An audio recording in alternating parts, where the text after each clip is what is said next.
केवल एक युद्ध हारे थे महाबली हनुमान, जानिए कौन था वह योद्धा। धार्मिक मान्यता है कि हनुमान के बिना न तो राम है और न ही रामायण। राम रावण युद्ध में हनुमान जी ही एकमात्र योद्धा थे जिन्हें कोई भी किसी प्रकार की क्षति नहीं पहुंचा सका था। हिंदू धार्मिक ग्रंथों में हनुमान जी को सबसे शक्तिशाली माना गया है।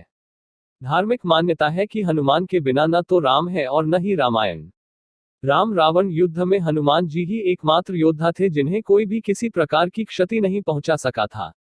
यूं तो हनुमान जी के पराक्रम, सेवा, दया और दूसरों का दम तोड़ने की अनेक गाथाएं हैं, लेकिन हनुमान जी को भी एक बार युद्ध में हार का सामना करना पड़ा था। सुनने में यह थोड़ा अजीब लगता है, लेकिन पुराणों के अनुसार यह सही माना गया है। कहते हैं कि युद्ध में हनुमान जी को हराने वाला कोई और नहीं बल्कि उनका भक्त ही था। जानते हैं यह रोचक प्रसंग। पुराणों में वर्णित कथा के अनुसार किसी समय में मच्छिंद्रनाथ नाम के एक बहुत बड़े तपस्वी हुआ करते थे। एक बार जब वो रामेश्वरम में आए तो भगवान राम के द्वारा बनाया गया राम सेतु देखकर भाव विभोर हो गए, जिसके बाद प्रभु राम की भक्ति में लीन होकर समुद्र में स्नान करने लगे।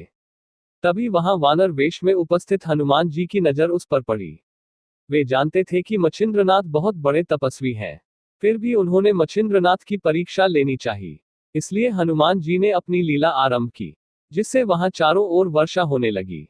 ऐसे में वानर रूपी हनुमान बारिश से बचने के लिए एक पहाड़ पर वार कर गुफा बनाने का झूठ नाटक करने लगे। इसके पीछे उनका उद्देश्य था कि मच्छिंद्रनाथ का ध्यान टूटे और उनकी नजर उन पर पड़े। कुछ ही समय के बाद उनकी नजर उस वानर पर पड़ी और उन्होंने कहा कि ये वानर, तुम ऐसी मूर्खता क्यों कर रहे हो? प्यास लगने के वक्त कुआं नहीं खोदा जाता है। इससे पहले ही तुम्हें अपने रहने का सुरक्षित स्थान खोजना चाहिए था। यह सुनकर वानर रूपी हनुमान ने मच्छिंद्रनाथ से पूछा कि आप कौन हैं? जिस पर मच्छिंद्रनाथ ने अपने बारे में बताया कि मैं एक सिद्ध योगी हूं और मुझे मंत्र शक्ति प्राप्त है।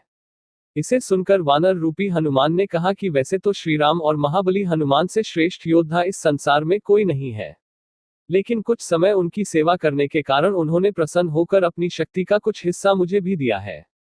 यदि आपके पास इतनी शक्ति है और आप पहुंचे हुए सिद्ध योगी हैं तो युद्ध में मुझे हराकर दिखाएं, तभी मैं आपके तपोबल को सार्थक मानूंगा। इतना सुनकर मच्छिंद्रनाथ और हनुमान रूपी वानर में युद्ध की शुरुआत हो गई, जिसके बाद हनुमान जी की सारी शक्ति खत्म हो गई। हनुमान जी की दशा देखकर उनके पिता वायुदेव वहां पहुंचे और मच्छिंद्रनाथ से हनुमान को क्षमा करने का अनुरोध किया। कहते हैं कि इस युद्ध के अंत में हनुमान जी की हार हुई थी।